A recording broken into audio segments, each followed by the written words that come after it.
Menurut legenda Bali, calon arang dianggap sebagai sebuah simbol kejahatan. Calon arang sendiri digambarkan sebagai sosok yang memiliki ilmu sihir hitam dengan rambut gimbal putih, lidah panjangan terjulur, dan memiliki kuku serta taring yang tajam. Bukan tanpa alasan, sosok calon arang dianggap sebagai simbol kejahatan. Pasalnya, ia pernah menjangkiti satu desa dengan sebuah penyakit dan banjir besar. Hanya karena rasa sakit hati, calon arang bisa membuat satu desa tidak berkutik. Bagaimana sosoknya yang dianggap sebagai simbol kejahatan warga Bali?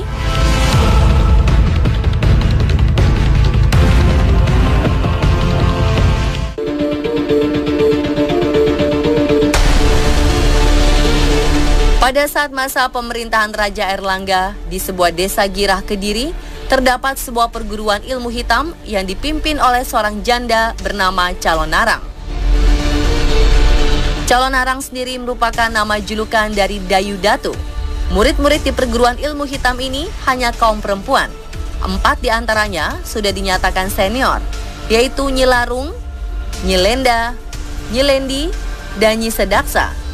Menurut legenda, ilmu hitam yang dipelajari di perguruan ini merupakan ilmu leak. Bagi kepercayaan masyarakat Bali, ilmu leak adalah ilmu hitam paling menyeramkan. Pasalnya ilmu hitam ini bisa membunuh orang dalam waktu singkat, membuat orang mati dengan perlahan, serta bisa menyebabkan penderitaan hebat dan berkepanjangan. Ilmu leak sendiri dibagi menjadi 4 tingkatan. Ilmu hitam ini bisa mengubah seorang manusia menjadi sosok binatang, tumbuh-tumbuhan, bahkan sosok yang lebih menyeramkan.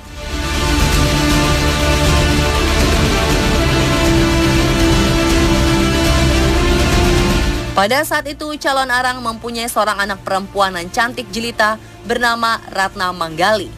Sayangnya, walaupun ia cantik jelita, banyak pemuda yang tidak berani untuk melamarnya. Ini karena semua orang takut akan sosok ibunya, calon arang. Mendengar hal itu, hati calon arang teramat sakit dan pedih. Ia takut jika karena fitnah yang tersebar di masyarakat, anaknya akan menjadi seorang perawan tua. Karena rasa sakit hatinya, calon arang beserta murid-muridnya memutuskan untuk melakukan balas dendam. Ia memberitahukan bahwa pada saat tengah malam, mereka akan menyerang seluruh desa di pesisir wilayah Kerajaan Kediri.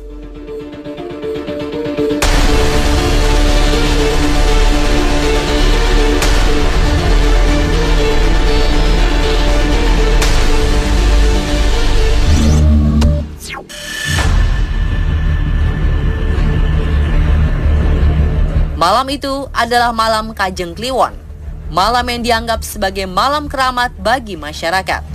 Jika malam Kajeng Kliwon tiba, tidak ada masyarakat yang berani bekerja sampai larut atau keluar rumah pada tengah malam.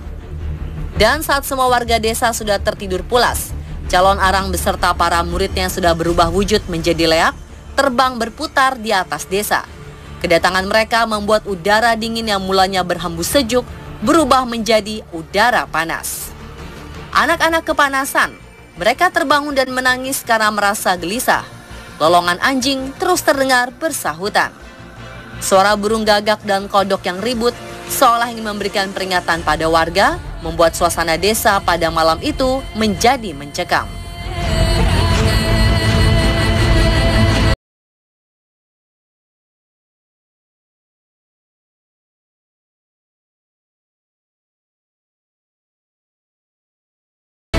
Warga tidak ada yang berani keluar dari rumah untuk melihat apa yang terjadi.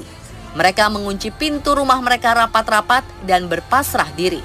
Mereka berdoa kepada Yang Kuasa, memohon perlindungan.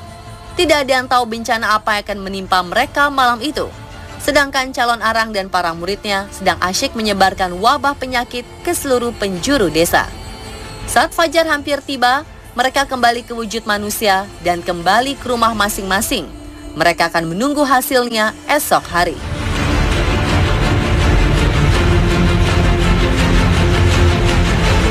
Esok harinya para warga berkumpul untuk membicarakan apa yang terjadi. Tapi ketika mereka sedang berkumpul, terdengar teriakan minta tolong dari warga lainnya. Teriakan ini tidak hanya berasal dari satu rumah saja, melainkan datang dari banyak rumah.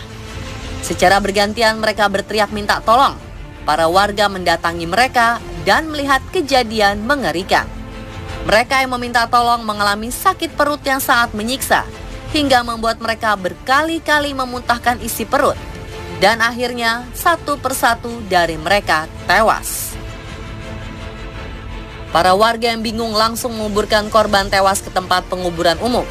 Akan tetapi warga yang pulang setelah menguburkan turut terserang penyakit yang sama, dan mereka pun ikut tewas satu persatu.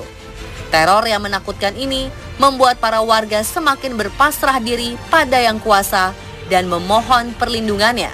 Mereka juga melakukan sebuah ritual untuk melindungi rumah mereka dari ancaman bahaya. Para warga menggantungkan daun pandan berduri yang dilapisi tapak dara atau kapur sirih, bawang merah, bawang putih, jangu, benang tri dadu berwarna merah, putih, hitam, dan uang kepeng. Setelah teror melanda desa selama beberapa hari, para warga memutuskan untuk menemui Raja Airlangga untuk meminta bantuan. Setelah menceritakan apa yang menjadi keluh kesah warga kepada sang raja hanya bisa berkata kepada rakyatnya untuk bersabar, tenang, dan jangan lupa untuk memohon perlindungan kepada Yang Kuasa.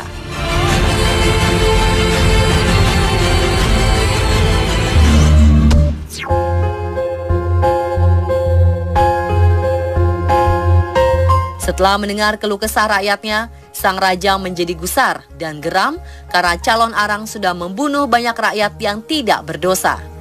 Salah seorang pengawal istana, Ki Patih Madri, menawarkan diri untuk mendatangi langsung calon arang. Ki Patih mengajak beberapa tokoh masyarakat dan penduduk desa untuk langsung berhadapan dengan calon arang. Mereka berangkat saat tengah malam, lengkap dengan segala persiapan perang, termasuk benda-benda tolak bala. Sayang, karena kesaktian calon arang, ia sudah terlebih dulu mengetahui rencana penyerangan tersebut. Maka dari itu, ia memerintahkan para muridnya untuk berjaga-jaga di perbatasan desa. Bahkan calon arang dan para muridnya sudah menyiapkan mantra khusus yang mereka sebar ke seluruh penjuru desa untuk menolak serangan dari pihak kerajaan. Akan tetapi, para jawara dari Kediri tersebut tidak bisa menandingi kesaktian pasukan calon arang. Akibatnya Ki Patih dan beberapa jawara Kediri gugur di tempat, sedangkan jawara yang masih hidup melarikan diri kembali ke kerajaan Kediri karena terdesak. Prabu Airlangga tidak bisa menahan rasa kecewa karena dikalahkan oleh murid-murid calon arang. Hal ini tidak menyurutkan niat dan tekad sang raja untuk membunuh calon arang. Raja menyuruhkan kepada para prajurit untuk tetap setia kepada kerajaan Kediri dan mencari cara lain untuk mengalahkan calon arang.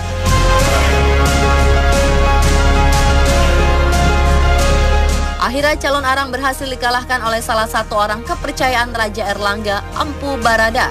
Bahkan buku ilmu sihir milik calon arang pun berhasil dicuri. Seperti apa pertarungan antara Empu Baradah dan calon arang? Saksikan kelanjutan misteri series Calon Arang hanya di On The Spot besok pada jam yang sama.